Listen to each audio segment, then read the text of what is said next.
de la Universidad Metropolitana, es docente pues en Economía Internacional en esa mencionada casa de estudios, es escritor y colaborador además para el diario El Nacional. Bueno, sus coordenadas digitales en Instagram, @LuisOliverosV, y también en la plataforma antiguo Twitter o Space o X, Luis Oliveros 13. Muy buenas tardes, gracias por atendernos, profesor. Hola, ¿cómo estás? Buenas tardes. Bien, mire, bueno, queríamos hacer este contacto un poco porque con la decisión de la renovación de la orden ejecutiva por parte de la Casa Blanca, pues se abre la puerta a la continuación del esquema de sanciones. Algunos podrían pensar, bueno, este año a lo mejor iba a ser mejor, otros pensaban, bueno, va a ser peor, o algunos dirían va a ser distinto. ¿Cuál es el panorama que tenemos por delante? Porque, bueno, se trata de la renovación de la orden que permite la aplicación después de las llamadas sanciones, ¿no? Y restricciones en el plano económico. Gracias por atendernos. No, vale, siempre la orden. Mira, a ver, hay que esperar al 18 de abril o cerca del 18 de abril para saber si van a renovar esa licencia número 44, que flexibiliza en buena parte las sanciones económicas y petroleras y financieras que Estados Unidos impuso sobre Venezuela, ¿no? Pero todo pareciera indicar que vamos a ver que tal vez algunas de esas sanciones o algunas de esas licencias no las van a renovar, sino muy por el contrario, vamos a volver al esquema de sanciones, ¿no?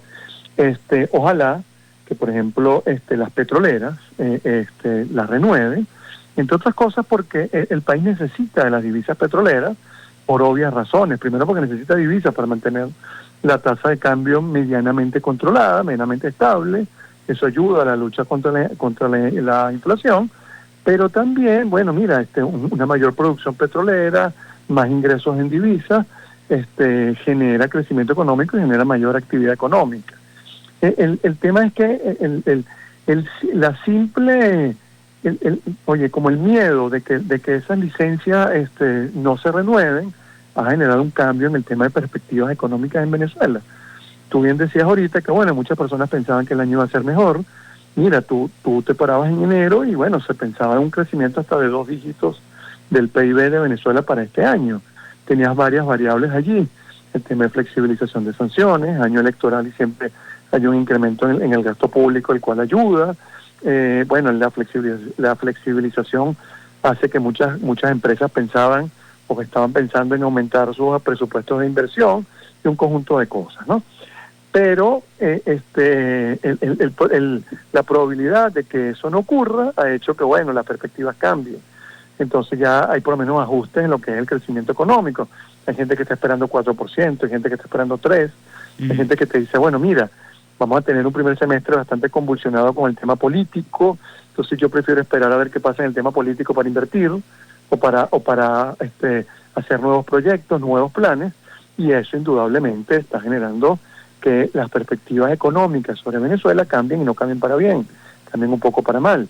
Entonces, y más aún teniendo en cuenta todo lo que nos ha pasado en Venezuela en los últimos años. Sí, yo además como lo planteaba en la introducción, si no se hubiera, renovado esta orden ejecutiva, muy seguramente pues habría un proceso de aliviamiento general de las sanciones. Sin embargo, el ratificar la orden ejecutiva por parte de la Casa Blanca genera, la suspicacia de que seguramente entonces se va a mantener un esquema de sanciones, algunas de ellas referidas al tema económico, ciertamente otras de carácter más personal e individual, que también las hay contra algunos funcionarios públicos, ¿no? Y algunas individualidades pues vinculadas ciertamente al gobierno, ¿no? Sí, lo que pasa es que aquí hay que entender que hay sanciones hacia el país y sanciones personales. Ajá. Bueno, las sanciones personales son sanciones personales hacia funcionarios públicos, y aquí lo que estamos hablando, por lo menos yo lo que estoy hablando es de sanciones hacia Venezuela. Ajá. Sanciones contra el sector petrolero, el mismo sector privado por el tema del overcompliance en los bancos ha tenido innumerables problemas, ONGs también en general, cuando hay sanciones, y el caso de Venezuela lo hemos vivido mucho, todo lo que implique Venezuela es tóxico. Entonces, mira, una persona que tenga una cuenta bancaria, tal vez la cuenta la cierra, porque bueno, eres una persona que trabaja en Venezuela, no tienes nada que ver con el tema público, pero bueno, te cierran la cuenta porque los bancos empiezan a buscar la manera de disminuir el riesgo, un riesgo Venezuela por el tema de sanciones. Pero el impacto fundamental, y Venezuela es muy fácil para sancionar, porque esta economía depende en un grado muy grande de su actividad petrolera. Y si tú sancionas el petróleo venezolano, no dejas que PDVSA venda en Estados Unidos o en Europa, sin lugar a dudas le impacta de manera importante la comercialización. Y adicionalmente, como tienes empresas occidentales trabajando en Venezuela, bueno, les limitas sus presupuestos, les dices que no pueden estar invirtiendo, que no pueden incrementar producción, ahí tienes otro tema. Adicionalmente, PDVSA, por ejemplo, en vez de poder comprar en Estados Unidos lubricantes o materia prima para la producción de combustible o del mismo petróleo, tiene que ir a otros mercados, por ejemplo Irán, donde es más costoso porque queda más lejos, tal vez los productos iraninos son los mejores en términos de calidad, etcétera. Entonces, cuando una economía es víctima de sanciones, aquí no nos estamos metiendo con el tema político, sino solamente en el tema de sanciones, mira, sin lugar a dudas hay un daño económico y para eso están hechas. Las sanciones están hechas para generar cambio económico en el país y eso a la larga, según los que las apoyan, bueno, eso va a generar cambio político, pero la evidencia te dice que eso no es así, que eso no ocurre y tenemos muchos ejemplos, por ejemplo Cuba, por ejemplo Irán.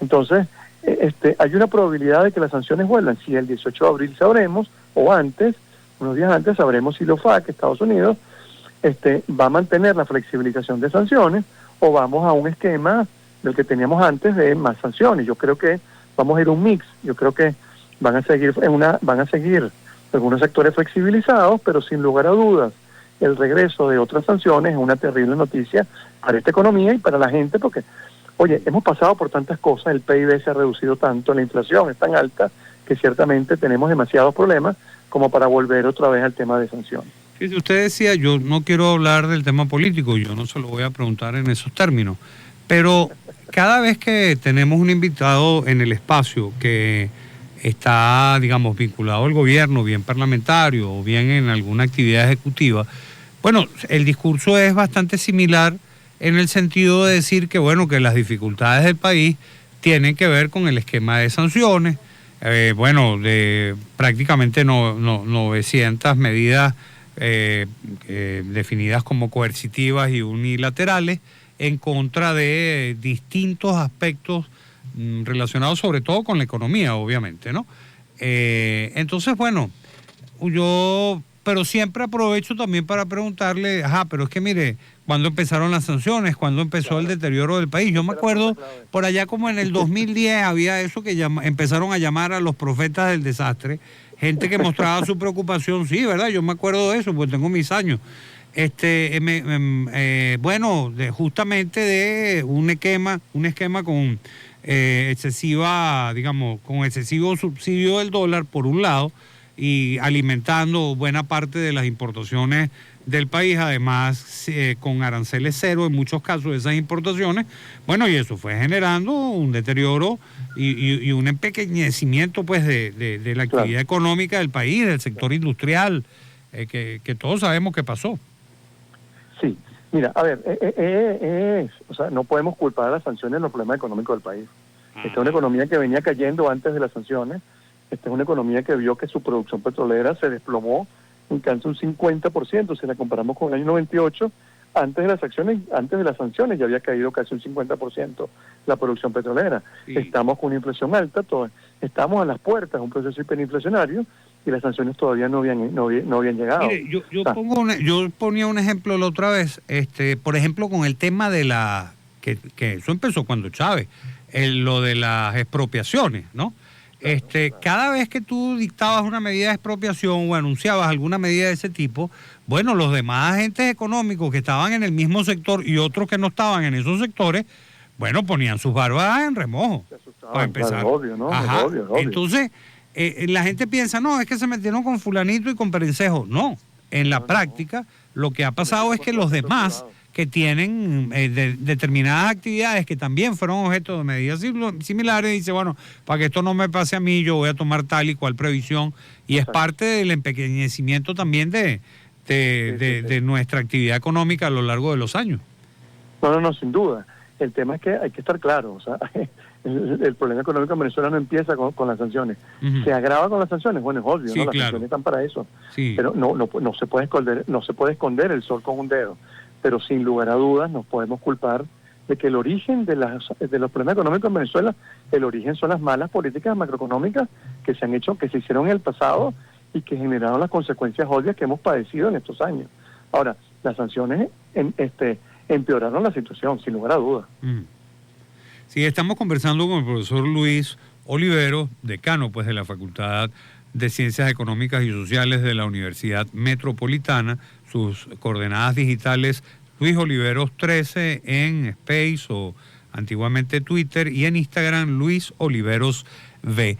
Mira, hay una palabrita que publicó el centro, la gente del Observatorio Venezolano de Finanzas, ¿no?, que ubicó, pues, hablando del asunto de la inflación, en un término negativo este mes de 0.5%, algo así. Pero entonces usaron el término deflación. ¿Qué es eso? Deflación es cuando los precios, nosotros estamos acostumbrados a la inflación y los precios naturales, los precios en la mayoría de las veces los precios suben. Deflación es que los precios bajan, una cosa realmente rara en Venezuela, pero bueno. En febrero tuvimos, por ejemplo, un retroceso en la tasa de cambio. La tasa de cambio se apreció. Estamos teniendo, el gobierno ha seguido una política de más o menos equilibrio fiscal donde se ha disminuido el financiamiento monetario, lo cual es una buena noticia. También estamos teniendo un entorno en el cual el consumo no está creciendo a niveles que uno pudiera esperar. Y bueno, los salarios todavía no se recuperan de todo lo que les ha pasado en el tema inflacionario. Entonces, tuvimos en febrero algo muy coyuntural, algo muy puntual, que fue una deflación, de que ellos hablan de, creo que fue 0,5%, si mal no recuerdo, pero bueno, números menos, en una economía, ojo, el observatorio no es una fuente oficial, hay que decirlo para evitar problemas. Sí, claro. La fuente oficial es el Banco Central todavía no ha publicado la cifra, hay que esperar, pero sin lugar a dudas todos sabíamos que en febrero íbamos a tener una inflación muy baja. El Banco Central publicó en enero 1,7%, nosotros estamos esperando que publique para febrero cerca de 1%. Es una muy buena noticia, por ejemplo, lo que es la inflación interanual estaría en niveles de 75-80%. 2 dígitos. ¿no? Sí, 2 dígitos, que para lo que nosotros hemos vivido es una maravilla, pero lo que vive cualquier otra persona en el resto del planeta es una tragedia, pero bueno, son nuestras distintas realidades. Pero Venezuela tiene cerca de 5 meses seguidos con una inflación de 1 dígito, lo cual también es una buena noticia. Aquí la gran pregunta es si eso es sostenible en el tiempo. Vamos a pensar que hoy jueves, el día bonito, por lo menos aquí en Caracas, vamos a ser optimistas y vamos a pensar que eso se va a mantener en el tiempo. Eso es una buena noticia para toda la economía, sobre todo para aquellos que ganan en bolívares y que ven que, bueno, menor inflación, su poder de compra en el tiempo se va a mantener. Bueno, profesor, de verdad que queremos agradecer el que nos haya acompañado este tiempo en el programa En el Aire. Estuvimos conversando pues con el profesor Luis Oliveros, quien es decano, economista, quien es decano de la Facultad de Ciencias Económicas y Sociales de la Universidad Metropolitana. Así que bueno, muchas gracias, profesor, y mantenemos el contacto, por supuesto, y gracias por haber compartido sus opiniones y puntos de vista sobre esta materia que es tan sensible. Breve pausa y ya volvemos con más del programa En el Aire.